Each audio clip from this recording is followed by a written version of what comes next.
สาธุสาธุสาธุ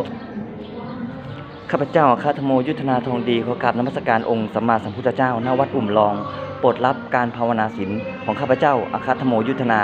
ทองดีไว้ด้วยเถิดสาธุสาธุสาธุ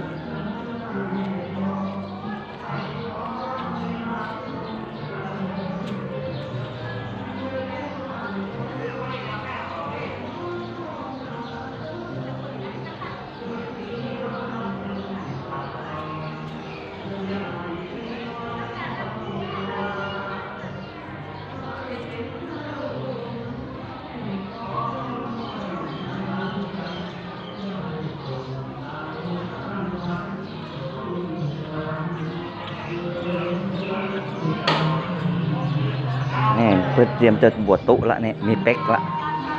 เป๊กตัวเจ้า